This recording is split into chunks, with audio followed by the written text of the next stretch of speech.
Baik, saya Vira Arista Widya akan menjelaskan tentang pengertian teori. Jadi, teori adalah dasar bagi penelitian. Tanpa teori, hasil penelitian tidak dapat dipercaya. Teori adalah kumpulan proposisi yang saling terkait, berfungsi untuk menjelaskan hubungan antara berbagai variabel yang diamati. Rumus teori bertujuan untuk mengintegrasikan informasi secara logis, sehingga peneliti dapat memahami dan menguji masalah yang diteliti.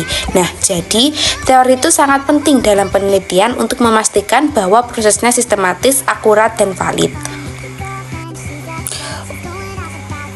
Untuk pembahasan selanjutnya yaitu kegunaan dan fungsi teori. Yang pertama, teori membantu peneliti untuk mengetahui dengan jelas fakta-fakta mana yang harus dipelajari. Nah, jadi peneliti bisa fokus pada hal-hal yang penting. Yang kedua, teori juga memberikan panduan tentang pendekatan penelitian yang tepat. Ini membantu peneliti untuk mendapatkan pemahaman yang lebih dalam tentang topik yang sedang diteliti. Selanjutnya, teori membantu dalam organisir data yang sudah dikumpulkan. Nah, jadi informasi tersebut bisa diklasifikasikan dengan cara yang lebih jelas dan berarti. Yang terakhir, teori dapat digunakan untuk memprediksi fakta-fakta baru yang mungkin ditemukan dalam penelitian berikutnya. Dengan begitu, teori juga berkontribusi dalam pengembangan ilmu pengetahuan lebih lanjut. Jadi, bisa dibilang teori sangat penting untuk memastikan penelitian berjalan dengan baik dan memberikan hasil yang bermanfaat. Baik, materi selanjutnya akan dijelaskan oleh teman saya. Selanjutnya yaitu perbedaan teori dalam penelitian kualitatif dan kuantitatif. Dari segi sifat dan peran teori untuk penelitian kualitatif lebih bersifat fleksibel dan dapat berkembang selama penelitian. Untuk teorinya sendiri sering digunakan sebagai panduan untuk memahami fenomena sosial secara mendalam dan bisa muncul dari data yang dikumpulkan, atau bisa disebut dengan pendekatan induktif. Untuk penggunaan teori kualitatif, yaitu membantu peneliti merumuskan pertanyaan, menganalisis data, dan memberikan makna pada temuan. Lalu untuk prosesnya, teori kualitatif bisa disesuaikan atau bahkan dibentuk baru berdasarkan temuan di lapangan yang nanti hasilnya dapat digunakan untuk memperkaya atau mengembangkan teori yang sudah ada. Selanjutnya, perbedaannya dengan teori kuantitatif, yaitu teori kuantitatif lebih bersifat tetap dan menjadi landasan awal penelitian yang digunakan untuk merumuskan hipotesis yang akan diuji secara empiris atau bisa disebut dengan pendekatan deduktif. Jadi teori kuantitatif menjadi kerangka kerja atau framework untuk merumuskan hipotesis, mengarahkan pengumpulan data, dan memilih metode analisis statistik.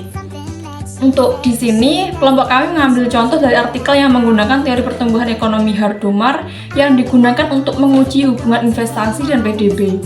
Teori kuantitatif sudah ditetapkan sejak awal dan penelitiannya pun bertujuan untuk menguji kebenaran penelitian yang hasil penelitiannya nanti digunakan untuk membuktikan atau menolak teori yang diuji. Selanjutnya lagi yaitu fungsi teori dalam penelitian kualitatif dan dalam penelitian kuantitatif. Untuk penelitian kualitatif, teori bisa berperan sebagai panduan penelitian yang dapat membantu peneliti merumuskan pertanyaan dan fokus penelitian. Teori kualitatif sendiri juga dapat memberikan kerangka untuk memahami dan menginterpretasikan data. Untuk teori kualitatif juga dapat memberi makna untuk membantu menjelaskan suatu fenomena sosial secara mendalam seperti nilai budaya atau tradisi. Teori kualitatif juga bisa sebagai pengembangan teori di mana teori baru dapat muncul dari temuan data.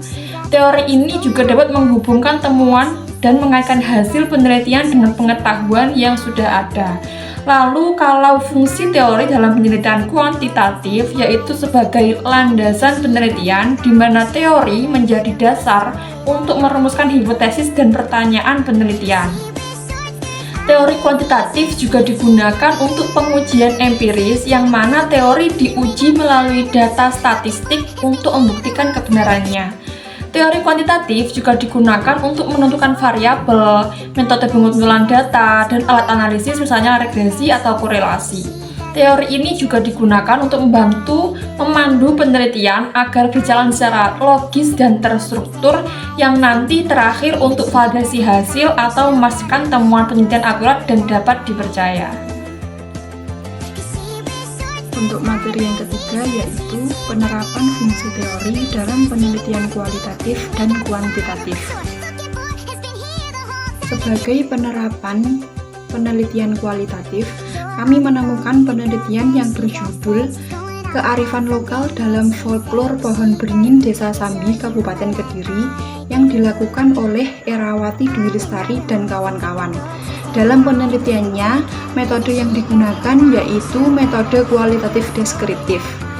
Bogdan dan Taylor mendefinisikan penelitian kualitatif sebagai prosedur penelitian yang menghasilkan data deskriptif berupa kata-kata tertulis atau lisan dari orang-orang atau perilaku yang diamati.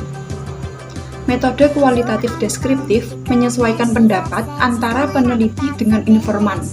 Pemilihan metode ini dilakukan karena analisisnya tidak bisa dalam bentuk angka dan peneliti lebih mendeskripsikan segala fenomena yang ada di masyarakat secara jelas.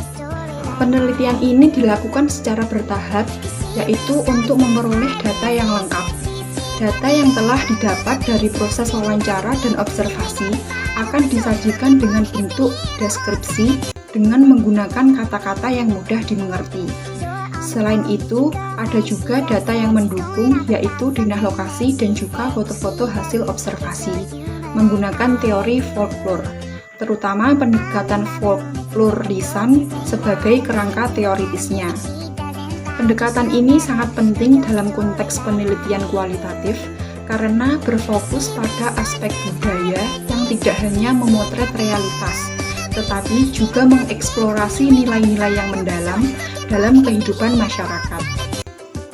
Sedangkan di dalam penerapan penelitian kuantitatif, kami menemukan penelitian yang berjudul Pengaruh Investasi Asing dan Investasi Dalam Negeri Terhadap Pertumbuhan Ekonomi Indonesia yang dilakukan oleh Herman Kambono dan Elizabeth Indrawati.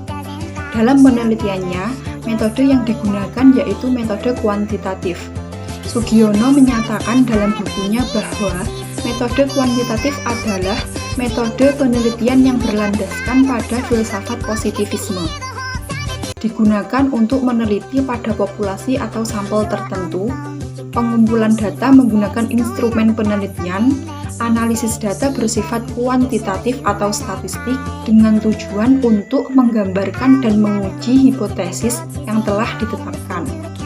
Fungsi penelitian dalam teori ini adalah untuk menguji hubungan antara investasi dalam negeri dan asing dengan pertumbuhan ekonomi Indonesia. Penelitian ini menggunakan data kuantitatif dengan metode regresi berganda untuk menganalisis apakah investasi benar-benar memberikan pengaruh yang signifikan terhadap pertumbuhan produk domestik bruto, sesuai dengan prediksi teori pertumbuhan ekonomi Harold Domar.